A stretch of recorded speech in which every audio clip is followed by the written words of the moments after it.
الرحمن الرحيم. അസ്സലാമു അലൈക്കും വറഹ്മത്തുള്ളാഹി വബറകാതുഹു. നമ്മളിന്ന് പറയാൻ പോകുന്ന ആയത്ത് സൂറത്തുൽ ആലി ഇംറാൻ ആയത്താണ്. 135 ആയത്ത്.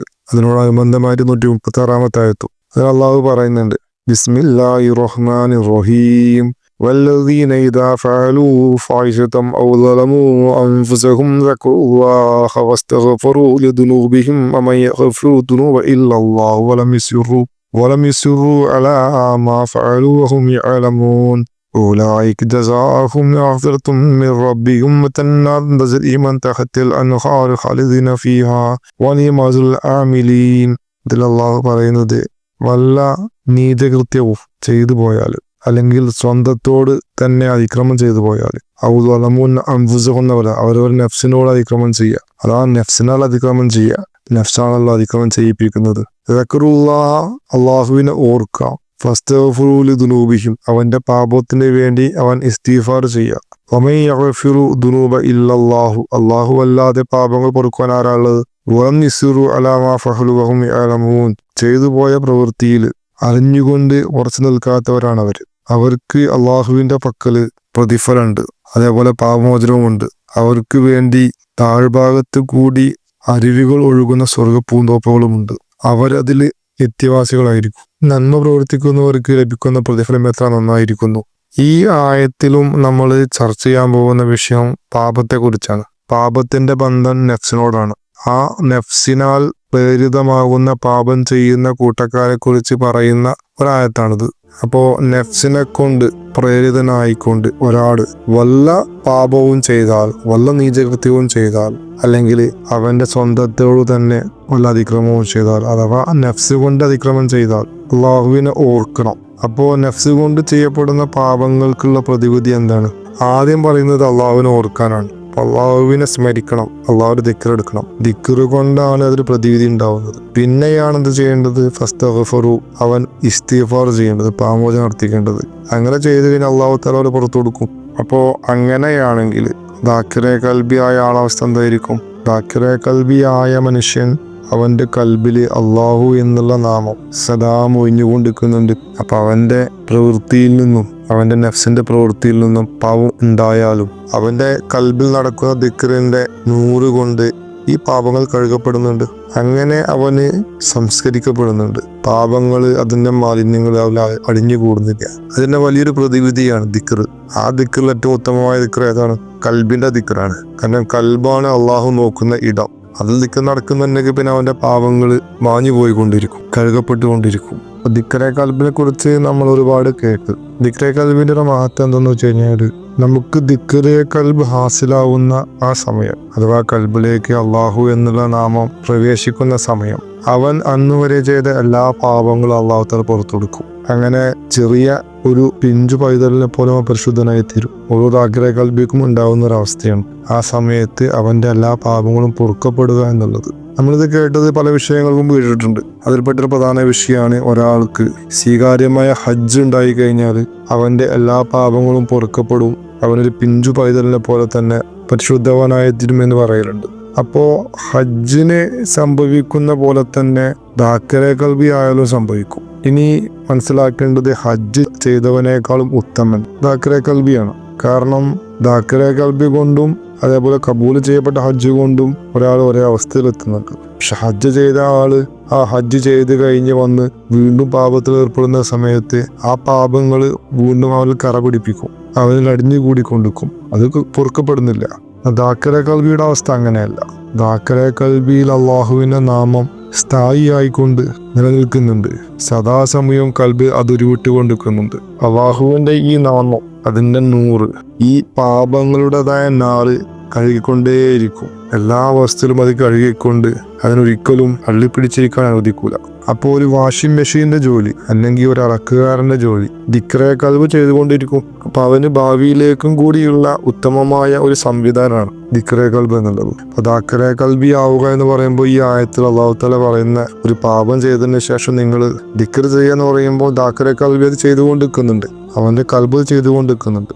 ആ ദാക്കിറെ കൽബികൾക്ക് ഓട്ടോമാറ്റിക്കായിട്ട് പാപത്തിനോട് ഇഷ്ടം ഉണ്ടാവില്ല, പാപത്തിനോട് വെറുപ്പ് കൊണ്ടും വന്നുകൊണ്ടിരിക്കുന്നുണ്ടാവും, അവനതിൽ ഖേദിക്കും ചെയ്യും. ആ കേതുവും കൂടി ഒരുമിക്കുന്ന സമയത്ത് തന്നെ അവന്റെ പാപങ്ങളെല്ലാം പൊറുക്കപ്പെട്ടുകൊണ്ടിരിക്കുന്നുണ്ട്. പാപങ്ങളുടേതായിട്ടുള്ള എഫക്റ്റുകൾ, കറകൾ ഹൃദയത്തിൽ പിടിക്കാതെ അവൻ വൃത്തിയായിക്കൊണ്ടേയിരിക്കും. ദിക്റേ ഖൽബ് എന്നുള്ളത് ചെറിയൊരു വിഷയം അല്ല, വലിയ മഹത്തായ വലിയൊരു വിഷയമാണ്. അപ്പോ നമ്മൾ ഇന്നലെ നബിമാരെ വിഷയം പറഞ്ഞു, അവരെല്ലാം മഅസൂമികളാണെന്നുള്ളത്. അഹ്ലു ബൈത്ത് മഅസൂമികളാണെന്നുള്ളത്. മഅസൂമികൾ എന്ന് പറഞ്ഞാൽ ഒരു പ്രകൃതാണ്. മഅസൂമ് എന്നുള്ള വാക്ക് ശരിക്കും വന്ന തന്നെ സയ്യിദ് പറയലുണ്ട് ഇസ്മത്ത് എന്നുള്ള നാമത്തിൽ നിന്നാണ്. അതിന്റെ റൂട്ട് വേർഡ് സൗമ് എന്നുള്ള നാമമാണ്. സൗമ് എന്ന് പറഞ്ഞാൽ നോമ്പ് എന്നർത്ഥം. പക്ഷെ യഥാർത്ഥത്തിൽ അതിന്റെ അർത്ഥം ഉപേക്ഷിക്കൽ എന്നർത്ഥം.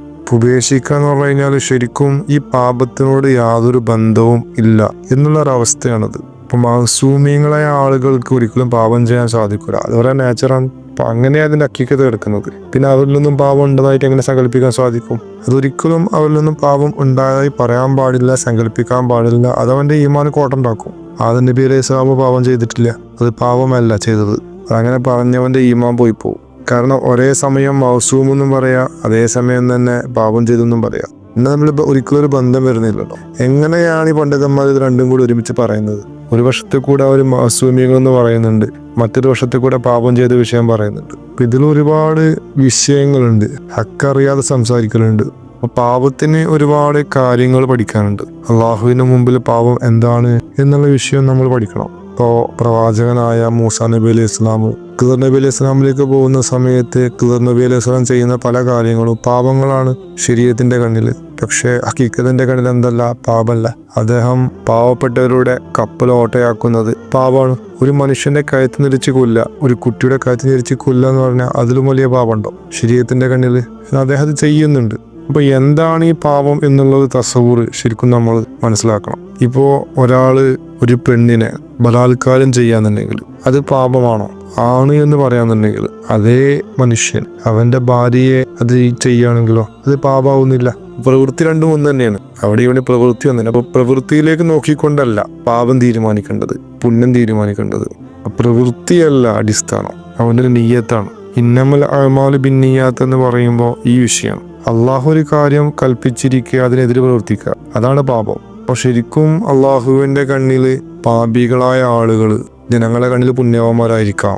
അതേപോലെ തിരിച്ചും വരും. അള്ളാഹുവിന്റെ കണ്ണിൽ പുണ്യവാന്മാരായ ആളുകൾ ജനങ്ങളെ കണ്ണിൽ പാപികളായിരിക്കാം.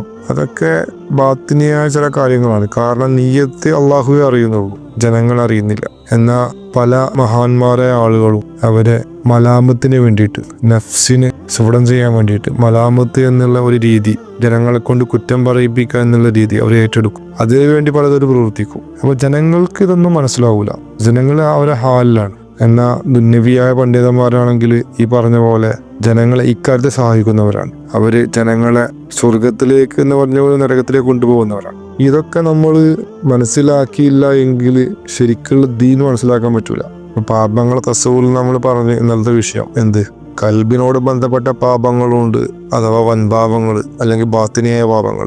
അതേപോലെ ലാഹിറായ പാപങ്ങളുണ്ട്, നഫ്സിനോട് ബന്ധപ്പെട്ടത്.